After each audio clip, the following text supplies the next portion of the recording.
Ils sont là. Ils sont juste derrière la porte. Je sais pas quoi faire. Je me suis enfermé dans la salle de bain de mon camping-car. Je sais pas quoi faire. Ils sont là. Juste derrière, écoutez. Ils sont là. Je sais pas quoi faire. S'il vous plaît. Qu'est-ce que je peux faire? Je suis enfermé. Je suis enfermé. Je suis enfermé. Je peux pas sortir. Ils sont là, écoutez. Ils sont là.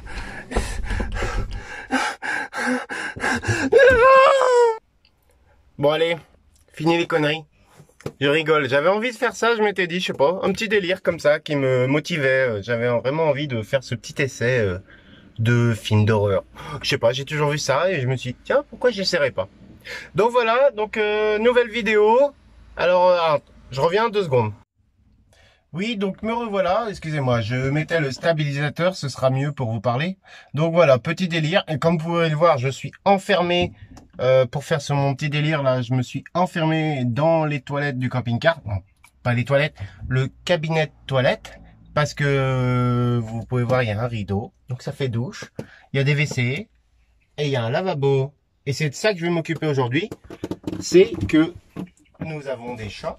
Et nous avons le petit Ragnar, petit pépère de 2 ans, qui est monté sur le lavabo. Et du coup, on se retrouve avec une charnière en plastique qu'à 30 ans. Attendez, je recadre. Hop, et voilà. Donc voilà, on se retrouve avec un camping-car de 30 ans, un chat de 4 kilos qui monte sur le lavabo. Donc forcément, la charnière en plastique de 30 ans, plus de 30 ans d'ailleurs, 32 ans, eh ben elle casse. Donc voilà, j'ai racheté des charnières en ferraille et je vais changer les charnières en plastique pour mettre des charnières en ferraille. Voilà, donc mon petit défi du jour. Et puis aussi, je vais essayer de changer le tuyau de lavabo. Je vous montre tout ça, c'est parti.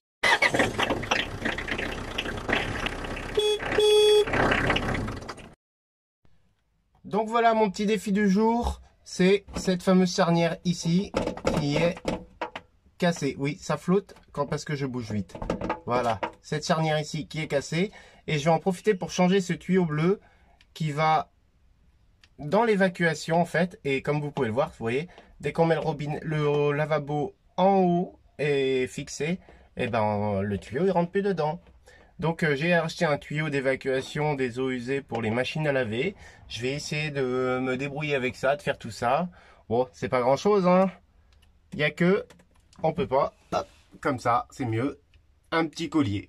Alors c'est parti, je commence tout ça. Pour ce faire, rien de compliqué, 4 vis, dont 2 ici, qui servent plus à rien. Donc j'ai juste ces 2 vis là à enlever pour démonter ce fameux lavabo.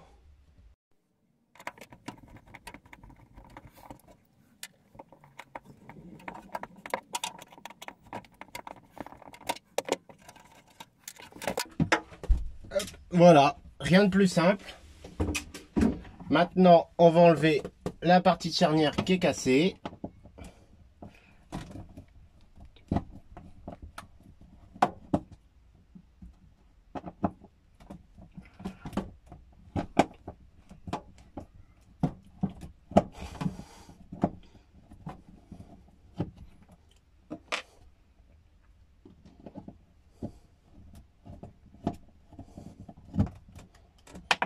Et voilà, je garde les vis parce que je vais m'en servir pour remettre les nouvelles charnières. Elles sont pas oxydées ni rien du tout, donc je vais en profiter pour les garder. Bon bah là, comme vous pouvez voir, hein, il y a les traces de 31 ans de lavage, de douche, de toilette aussi. Il y a peut-être des traces d'excréments. On va peut-être nettoyer ça. Hein? Allez, je nettoie ça. Donc voilà, après un petit nettoyage de la surface des charnières où il y a eu 31 ans d'accumulation de choses et d'autres plus ou moins répugnantes. Maintenant, je vais passer aux nouvelles charnières. Mais là, on va les monter d'abord sur le lavabo pour être sûr que ça va bien. Mais je vais tout vérifier avant. On vérifie. Donc, comme je le prévoyais, voilà, forcément, les charnières récentes sont un peu plus larges au niveau des perçages, au niveau des trous. sont un peu plus larges que les... Donc je pense que tout simplement, je vais pas m'embêter. Bon, c'est un peu labourin, hein, j'avoue, tout à fait. Je vais mettre les vis un peu en biseau, histoire de récupérer les trous. Et je pense que ça devrait tenir. Maintenant, faut que je vérifie sur le lavabo. Donc pour le lavabo, si on vérifie par rapport, parce que là en fait c'est riveté sur cela, si on vérifie ça va être un petit peu plus grand aussi. Donc là par contre je pense que je vais avoir à repercer le lavabo pour pouvoir mettre les nouvelles charnières. J'espère juste que tout ça s'emboîtera bien. Donc c'est parti, on fait les petites modifications nécessaires. Donc en premier, il faut déjà enlever les vieux rivets. Allez go!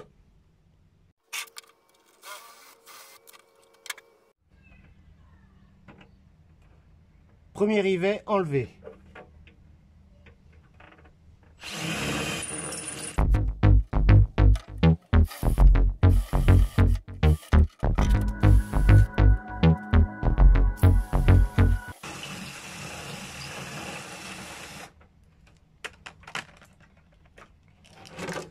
Voilà, des choses faites. Maintenant, il s'agit d'enlever le reste du rivet. En sachant que j'ai pas pris d'outils à part un tournevis, une visseuse et une perceuse. On va se débrouiller à la main. Voilà. Le gars, il avait qu'à prévoir ses outils. Parce que j'ai pas... Ça, c'est le truc que je me dis depuis très très longtemps. Il me faut vraiment une caisse à outils dans le camping-car.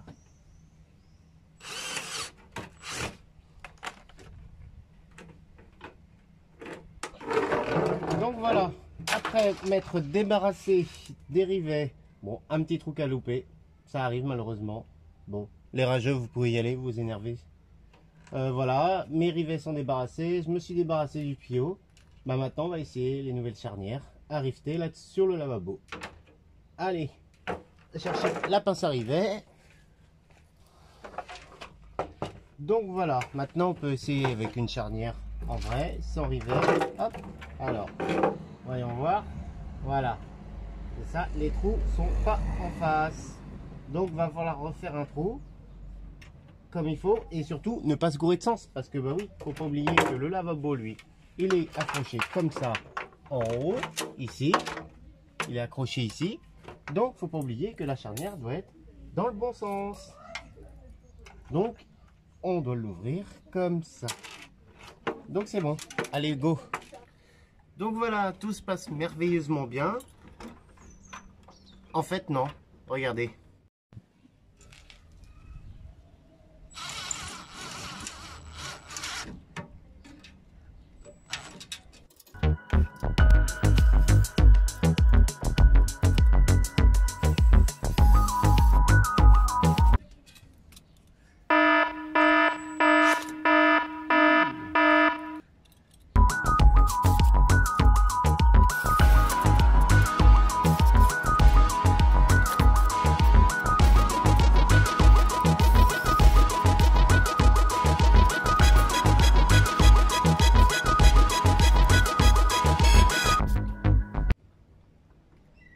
Maintenant, on va passer au rivetage.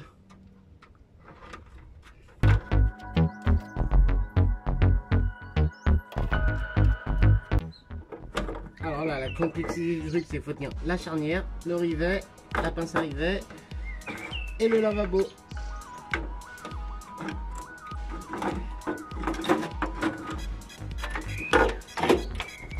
Tac. Heureusement qu'on a des pieds.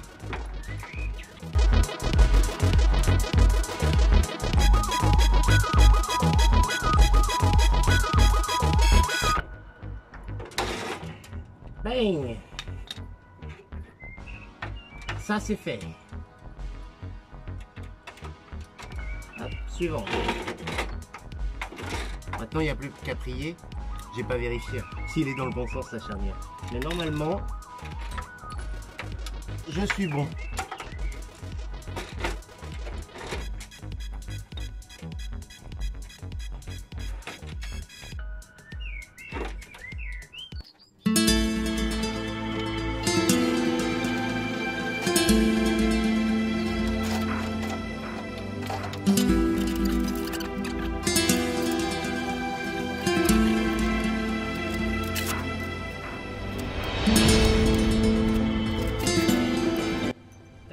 oublié ça. Et voilà, bonne chose de faite. Maintenant, on tourne à la salle de bain.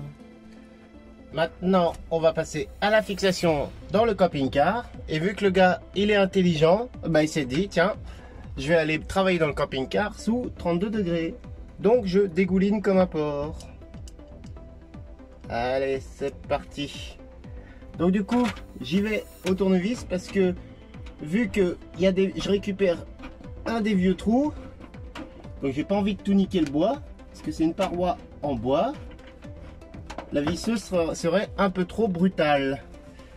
Par contre, à côté de ça, va falloir que je refasse un trou dans le bois parce que un des trous est bon, vu qu'il était pas bon, un des trous est bon, mais le deuxième, vu qu'il était pas bon sur le lavabo, n'est forcément pas bon sur la charnière. Donc on y va doucement, au tournevis, avant que ça lâche. Voilà, maintenant, va falloir faire le trou. Et vu que je suis un gars qui est prévoyant et qui n'a pas prévu de petits forêts, je vais pas faire de pré-trou, ce qui aurait été idéal. Donc on va appuyer comme un ours. Ça tombe bien, c'est pas comme s'il faisait chaud.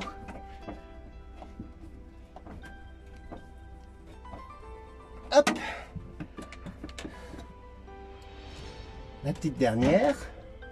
Et après on va pouvoir passer au tuyau.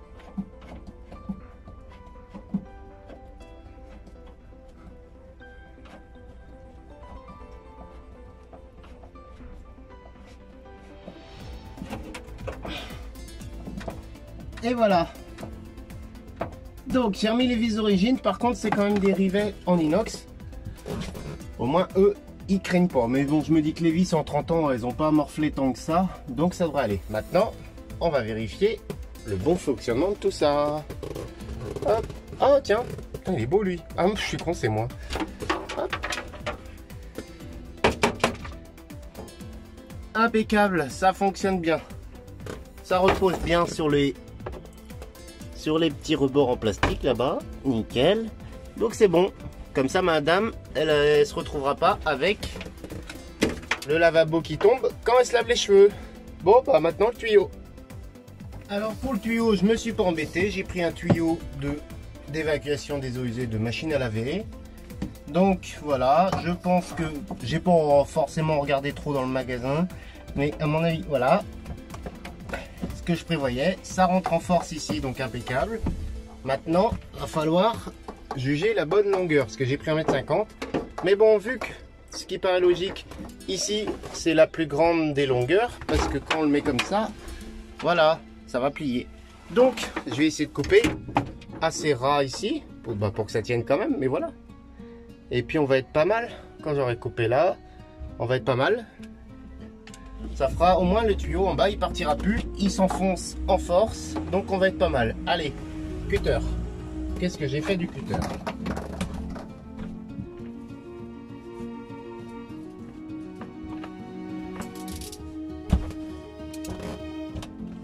Lève la petit père.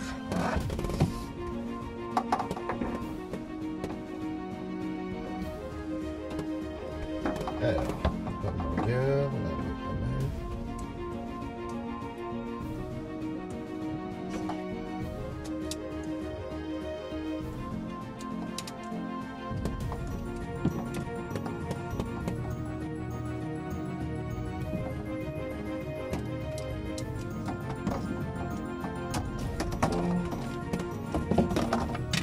Le petit collier d'origine.